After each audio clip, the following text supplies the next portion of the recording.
Hello friends, स्वागत है आपका करिश्मा की दुनिया में एक बार फिर। अब ये डेकोरेशन, ये लाइटनिंग देख के आप लोग सोच रहे होंगे कि मैं कहाँ आ गई हूँ, आपको कहाँ लेके आ गई हूँ। तो नहीं, बिल्कुल नहीं, मैं शादी में नहीं आई हूँ, मुझे कहीं पे शादी में नहीं जाना था। तो अब सोचिए आप कि ये डेकोरेशन, ये तैयारियाँ, ये बैंड बाजा, ये क्यों है, किस उपलक्ष्य में है। चलिए फिर मैं ही आपको बता देती हूँ। और हाँ, आप बिल्कुल सही समझे हैं। जैसे कि आप सब जानते हैं कि गणेश उत्सव शुरू हो गया है और इसी की तैयारियां हमारे सेक्टर में भी स्टार्ट हो गई थी। और देखो, अब पूरी तरह से डेकोरेट होके तैयार हो गया और अभी गणेश जी को हम ला रहे हैं सेक्टर में। तो चलिए आप भी मेरे साथ इसका हिस्सा बनिए।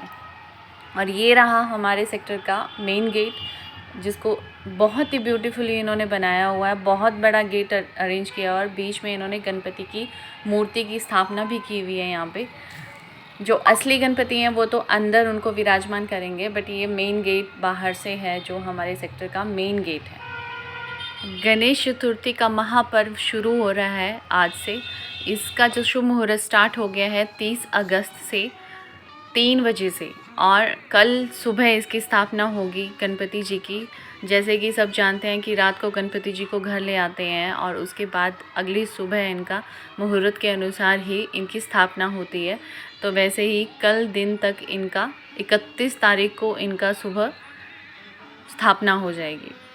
बप्पा को घर लाने का प्रचलन ज़्यादातर महाराष्ट्र में होता है। वहाँ पे यह उत्सव बहुत ही धूमधाम से मनाया जाता है, पर आजकल के दिनों में हर जगह ये उत्सव बहुत ही धूमधाम से मनाया जाता है।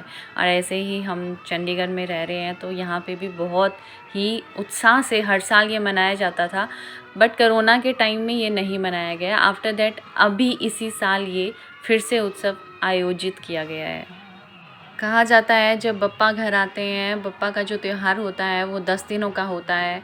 10वें दिन इनका विसर्जन होता है। मतलब कि इनका 9 सितंबर को विसर्जन होना है, पर ये अपनी इच्छा अनुसार होता है कि आप बप्पा को कितने दिन अपने घर में रखना चाहते हैं। तो यहाँ पे 3 दिनों का अनुष्ठान है ये। तो ये 3 दिनों बाद गणपति बप्पा को विसर्जित कर देंगे। तो उसी तरह से अगर आप अपने घर पे गणपति बप्पा को विराजमान करवा रहे हैं तो अपने इच्छा अनुसार उनको अपने घर पे रख सकते हैं। और कहते हैं जब बप्पा घर आते हैं और उनकी पूजा अर्चना अगर मन से की जाए तो वो मन चाहा वरदान, जो आपकी मन की इच्छा होती है, उसको पूरा करते हैं। यहाँ पे जो गणपति का उत्सव मनाया जाता है, इसके साथ में रात में म्यूज़िकल नाइट्स भी होती हैं। गायकों को बुलाया जाता है और रात में भगवान जी का भजन कीर्तन बहुत ज़्यादा होता है। अगर हो सकेगा तो मैं उसको भी आपके साथ शेयर करूँगी, बट जो ये था वो मुझे आपके साथ शेयर करना था। और सबसे बड़ी बात, आज 30 तारीख है और आज हरतालिका तीज भी थी। तो गणपति बप्पा आज के स्पेशल दिन घर आए थे, तो मुझे तो ऑब्वियसली आपके साथ ये शेयर करना ही था। गणपति बप्पा बच्चों के बहुत प्यारे भगवान जी हैं। तो शुद्धि भी बोल रही थी, हमारे बच्चे भी बोल रहे थे कि जाना है, बप्पा के दर्शन करने हैं। तो ये भी बहुत खुश थे कि गणपति बप्पा घर आ रहे हैं। और वैसे भी बच्चों को ये सारी चीज़ें दिखाना और समझाना और बताना बहुत ज़रूरी है, बिकॉज़ आजकल के बच्चों को इन चीज़ों के बारे में कुछ पता नहीं है, और इन्हीं से आई थिंक संस्कार डेवलप करना आसान हो जाता है। ये रहा गणपति जी का पंडाल, पर अभी पूरी तरह से डेकोरेट नहीं हुआ है, सजा नहीं है, तैयार नहीं है, क्योंकि इनकी कल स्थापना होनी है। तो पूरी तरह फुली डेकोरेट कल होगा ये। और इसी तरह पूरे सेक्टर को बहुत ही ब्यूटीफुली इन्होंने डेकोरेट किया था। पूरी जगह लाइटनिंग ही लाइटनिंग है, सभी गलियों में लाइटनिंग ही लाइटनिंग है। और जो हमारा मंदिर है वो तो बहुत ही अच्छी तरह से सजा हुआ है। आपने मेरा मंदिर तो देखा ही हुआ है।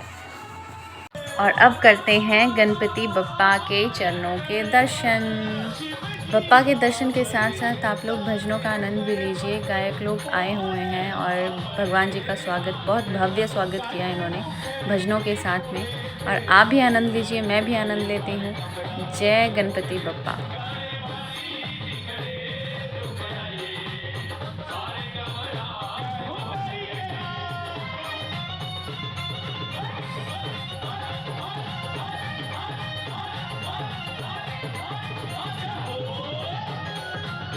अब आप लोग बोलेंगे कि बप्पा के दर्शन तो हुए ही नहीं, तो इनका अनावरण कल होगा, जैसे कि मैंने पहले बताया मुहूर्त के अनुसार इनका स्थापना होगी, उसी टाइम इनका अनावरण होगा, तभी इनका सुंदर सा मुखड़ा हम देख पाएंगे। और मैं ज़रूर आपके साथ शेयर करना चाहूँगी उस वीडियो को भी। तो देखो कितने लोग यहाँ पे बैठे हुए हैं, श्रद्धालु लोग, काफ़ी लोग आए हुए थे, कीर्तन भजन में लगे हुए हैं, मग्न हैं सब लोग अपने अपने उससे भक्ति भाव से आए हुए हैं। आई होप आप लोगों को मेरी वीडियो पसंद आ रही होंगी। तो चलो अब बप्पा के लिए एक लाइक एंड शेयर तो ज़रूर कीजिए। मेरे आसपास जितने भी इवेंट्स होते हैं तो मैं आपको उनके साथ जोड़ने की कोशिश करती हूँ, और आगे भी मैं आपके लिए और भी इंटरेस्टिंग वीडियोस लाती रहूँगी। तो प्लीज़ तब तक मेरी videos like, share and subscribe कीजिए, और दोस्तों को बताइए, अपने रिश्तेदारों को बताइए, और बप्पा के लिए प्लीज़ डू लाइक, बहुत ज़्यादा लाइक कीजिए। मिलते हैं नेक्स्ट वीडियो में, तब तक के लिए बाय बाय, टेक केयर, जय गणपति बप्पा।